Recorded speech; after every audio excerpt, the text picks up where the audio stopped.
Episode kali ini diawali dengan duka di mana Balahatun merasa trauma pernah kehilangan bayi kecilnya Halime. Alhasil ketika Aladin kini ditawan Tekfur Andre di Karadin, ia merasa putus asa dan justru menggali kuburan untuk mempersiapkan jikalau putranya nanti itu kembali dengan sudah tidak bernyawa. Namun tindakannya itu justru membuat Gonca mengira bahwa suaminya benar-benar telah tiada. Balahatun akhirnya meminta maaf jika yang ia lakukan hanya wujud persiapan, sementara Gonca terus meratap, memikirkan nasib suami dan bayinya nanti. Di sisi lain, Cerkutai datang tepat waktu untuk memberitahu Osman agar menghentikan katapel karena Aladin digantung di depan pintu kastil. Osman lantas mengambil rencana lain dengan membawa orang-orang terbaiknya tanpa mengganggu penaklukan yang sudah diperhitungkan sejak lama. Ternyata mereka mendaki tebing curam secara senyap untuk bisa memasuki dinding belakang kastil Karadin. Hingga beberapa waktu kemudian, usaha keras mereka membuahkan hasil. Boran dan Cerkutai lantas menembakkan panah api untuk memberi isyarat Orhan agar segera menggerakkan pasukannya untuk menyerang. Sementara itu, Tekfur Andre baru menyadari jika Osman telah memasuki kastilnya. Meskipun dianggap telat, ia pun segera mengerahkan semua pasukannya, termasuk memerintahkan untuk membunuh Aladin. Namun semua itu tidak sesuai harapannya, sehingga Tekfur Andre turun tangan sendiri untuk menghabisi putra Osman tersebut. Beruntung Osman berhasil membunuhnya, lalu meraih rantai yang bisa menahan putranya tidak terjatuh. Beberapa saat kemudian, dia juga dibantu oleh Orhan dan teman-temannya yang lainnya menyelamatkan Aladin. Semua mengucap syukur atas keberhasilan ini. Hanya saja, Osman menyuruh putranya itu segera kembali karena ibu dan istrinya sangat khawatir. Dan semakin lengkap ketika Cerkutai mengumumkan jika kastil Karadin telah jatuh ke tangan Kayi. Karesibe mendatangi Komandan Lukas menceritakan bahwa relik suci milik umat Islam telah hilang. Ia yakin dia mengetahuinya. Sambil basa-basi, Komandan Lukas justru menyodorkan penawaran bahwa jika Karesibe bisa mengontrol Osman, maka relik suci itu akan ia berikan kepadanya. Namun beberapa waktu kemudian, Komandan Lukas dibuat murka mendengar Karadin jatuh ke tangan Kayi. Berbanding terbalik, suasana duka di Kayi berubah menjadi kebahagiaan ketika Aladin kembali dalam keadaan selamat. Terlebih putra Osman itu juga membawa kabar baik lainnya, Karadin jatuh ke tangan mereka. Seperti biasa, penaklukan Osman bukan hanya untuk umat Islam, melainkan memberikan rasa aman untuk umat agama lain. Meskipun begitu, ada satu hal yang tidak mereka sadari, bahwa anak buah Komandan Lukas sebagian masih bersembunyi di gorong-gorong. Itu menandakan bahwa ada misi besar yang mereka emban, terlebih mereka akan menyamar sebagai umat Islam. Komandan Lukas hanya bisa meluapkan kekesalan kepada anak buahnya. Namun belakangan, ia bisa tersenyum sebab masih memiliki agenda rahasia besar lainnya untuk segera dilaksanakan. Sementara itu, anak buah Karesibe yang tengah sibuk mencari relik suci, informasinya bocor kepada Bei Sunggur. Untungnya, anak buah Osman itu terlalu cerdik sehingga mampu mengelabui mereka meskipun tengah terluka oleh tembakan panah. Berpindah ke perkampungan Kayi, Osman dan rombongan disambut sangat meriah atas keberhasilan mereka dalam penaklukan. Namun sebelum acara perayaan, kubu Baihan B maupun Begum Hatun sama-sama percaya diri bahwa kastil Karadin akan jatuh diberikan kepada mereka. Ditambah lagi, kemenangan ini dirasa adalah momen yang pas untuk sekaligus mendapatkan Fatma Hatun yang telah direncanakan oleh pihak masing-masing bagi Saruca ataupun Yusuf. Tapi sebelum itu, masing-masing merasa sadar harus melakukan pendekatan agar bisa memenangkan hati Fatma Hatun. Haisen putri Ilbai merindukan ibunya. Menariknya, sosok Ilbai ini masih sangat misterius. Sementara itu, di luar, Saruca memberikan hadiah kalung hasil penaklukan untuk Fatma Hatun. Dan di waktu yang sama, seakan tidak mau kalah, Yusuf juga memberikan panah cantik sebagai hadiah. Hanya saja tanpa diduga, kedua pemberian itu ditolak mentah-mentah. Menurut Fatma Hatun, ia tidak menginginkan hadiah seperti itu.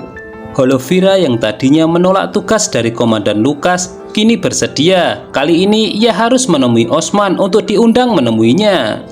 Namun di balik itu ia didampingi oleh Sisilia yang mengemban tugas untuk menebarkan racun ke pihak Kai. Balahatun bertanya kepada Osman, Karadin akan ia berikan kepada siapa? Di saat suaminya itu merasa belum tahu, Balahatun menyarankan untuk tidak diberikan kepada Begum Hatun.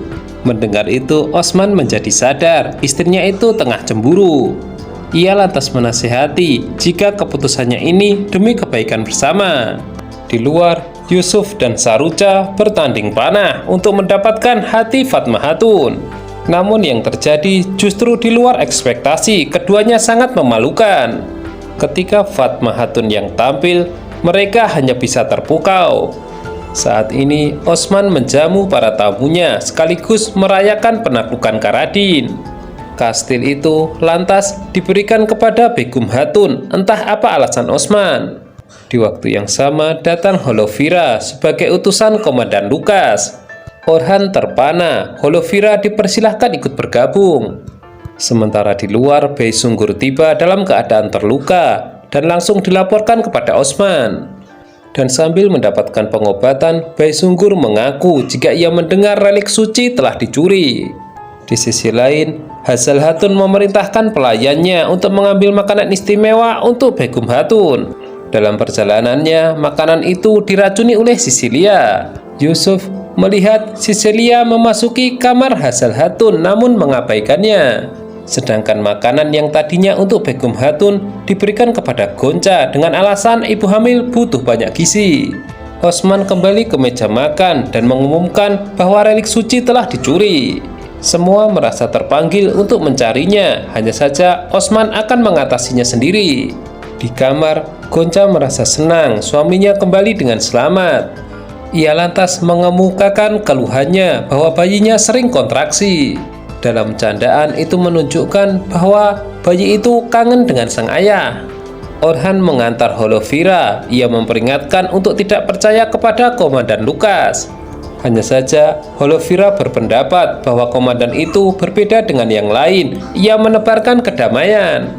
Sementara itu Gonca merasa kesakitan, menganggap akan segera melahirkan. Aladin lantas berteriak minta dipanggilkan dukun beranak.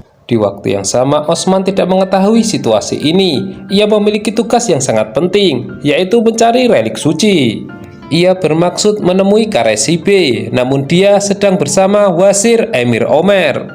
Di situ, Osman merasa tercerahkan dan mengajukan diri untuk ikut bergabung dengan mereka mencari relik suci. Bagi keduanya, tentu ini bukan sesuatu yang menyenangkan, namun mereka tidak mampu mencegah. Proses persalinan Gonca tidak mudah. Namun ketika Balahatun keluar untuk memberitahu Aladin, tiba-tiba bayi itu ternyata sudah lahir. Dan bayi perempuan itu langsung digendong oleh Balahatun. Hanya saja anehnya bayi itu tidak juga menangis. Di tengah upaya menyelamatkan bayi itu, Gonca muntah-muntah. Aladin bisa memastikan jika istrinya itu terkena racun. Balahatun lantas menginterogasi semua pelayan, namun tidak ada jawaban apapun yang mencurigakan. Hingga kemudian Begum Hatun tiba-tiba menyalahkan Hazal Hatun dengan alasan dia iri Kastil Karadin diberikan kepadanya. Meskipun ini masih tuduhan tidak berdasar, Aladin terpancing untuk menghukumnya. Beralih ke Orhan yang melamar Holovira dengan kalung yang selama ini ia simpan. Hanya saja untuk saat ini, Holovira belum bisa menjawab. Orhan diminta menunggu. Kita tahu keduanya masih belum seiman, lagi pula harus meminta izin Bizantium. Di sisi lain, Komandan Lukas menyambut kedatangan Osman dan menjamunya. Namun pemimpin Kai itu hanya ingin mendengar apa keinginan Komandan Lukas. Dan seperti yang sudah diprediksi, komandan itu menghendaki perdamaian dengan persyaratan. Tentu itu sangat bertentangan dengan prinsip dan cita-cita Osman. Alhasil pertemuan ini pun sia-sia. Namun Osman sempat melihat cincin kalajengking yang dikenakan Komandan Lukas. Orhan harus bersusah payah menenangkan adiknya yang akan menghakimi Hazal Hatun. Kemudian muncullah Balahatun untuk membantu menenangkan situasi, memerintahkan agar Hazal Hatun dimasukkan ke tenda penjara. Nantinya semua hanya akan diputuskan dalam pengadilan setelah Osman kembali. Komandan Lukas memiliki agenda besar mengadu domba Osman dengan Karesibe menggunakan relik suci. Ia lantas memerintahkan Magnus untuk mengambilnya. Setelah itu di kamarnya, Magnus diinterogasi Holovira. Disitulah informasi bocor mengenai agenda ini, namun belum jelas apakah ini jebakan atau bukan. Di tempat lain, rombongan Cerkutay disergap rombongan anak buah Karesibe. Namun sebelum diserang, Cerkutay memerintahkan temannya untuk segera kabur. Apa yang didengar oleh Holovira, ia tuangkan dalam sebuah surat yang ia kemudian kirim menggunakan merpati. Namun ia tidak sadar diketahui oleh Sisilia. Osman yang mengetahui rombongan Cerkutay diserang, ia pun segera berangkat untuk melihatnya. Sementara itu, Komandan Lukas sengaja menemui Karesibe untuk menjanjikan sebelum matahari terbenam, relik suci akan diberikan kepadanya. Meskipun terus disiksa, pendeta yang dikawal Cerkutay tidak mau memberitahu di mana relik suci berada. Akhirnya ia pun ditikam dan hanya bisa memberikan isyarat kepada Osman mengenai keberadaan relik suci itu. Kembali ke perkampungan Kayi, Orhan memarahi para penjaga, tidak menyadari datangnya penyusup. Di waktu yang sama, ia menerima surat dari Holovira dan langsung meminta disiapkan pasukan. Di tenda penjara, Hasal Hatun memohon kepada suaminya agar dibantu dibebaskan. Namun suaminya itu terlalu bijaksana, lebih baik menunggu persidangan. Berbeda dengan itu, Saruca berjanji akan membebaskan ibunya. Komandan Lukas memerintahkan Magnus untuk mengambil relik suci. Namun ia juga mendengar pengkhianatan Holovira. Bayi Gonca akhirnya meninggal dan siap untuk dimakamkan. Aladin sempat memberi nama bayinya itu dengan Jaime. Hanya saja orang tuanya masih terasa berat untuk melepaskannya. Bahkan Gonca sendiri sempat merebut bayi tersebut. Hingga kemudian Aladin meyakinkannya bahwa mereka akan lebih baik jika melepaskannya dengan ikhlas. Orhan menemui ayahnya, menyampaikan surat dari Holovira mengenai keberadaan relik suci.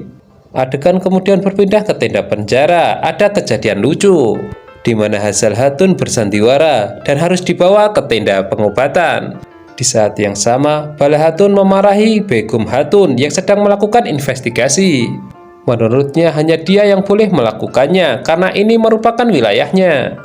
Karesibe tengah bahagia, sebentar lagi relik suci jatuh ke tangannya. Dengan begitu, reputasinya akan meningkat dan kekuatannya akan meningkat pula. Hal itu ia sampaikan ketika Wazir Emir Omer mendatanginya. Di sisi lain, Holovira ditangkap dan dihadapkan kepada Komandan Lukas. Dia mengaku tahu tentang pengkhianatannya, bahkan tentang rencana pernikahannya. Untuk itu, ia mendesak Holovira untuk menikah di Bizantium. Berbekal informasi dari Holovira, Osman bisa mengikuti Magnus ke tempat di mana disembunyikan relik suci. Hanya saja ketika menjalani pertempuran, relik suci itu dibawa kabur oleh Magnus. Di sini, Osman tidak bisa tinggal diam, ia berusaha untuk mengikutinya. Sebab baginya, relik suci merupakan simbol untuk umat Islam. Hasal Hatun yang berpura-pura sakit akhirnya dipaksa untuk meminum obat. Untungnya di luar ada yang mengalihkan perhatian hingga Saruca bisa menjemput ibunya. Hasal Hatun ditimbun di bawah sekam, namun suaminya bisa mengenali.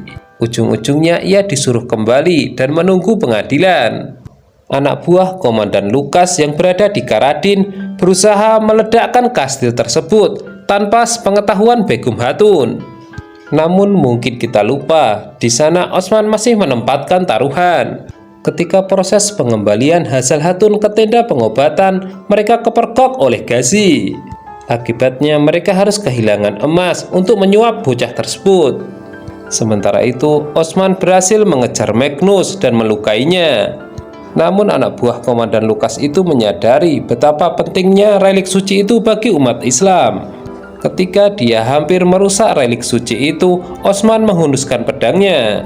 Relik suci itu pun hampir terjatuh dari kuda, hingga Osman berhasil menangkapnya. Teman-teman Osman datang dan semua mengucap syukur relik suci jatuh ke tangan orang yang tepat. Namun kita belum tahu itu relik suci asli atau palsu.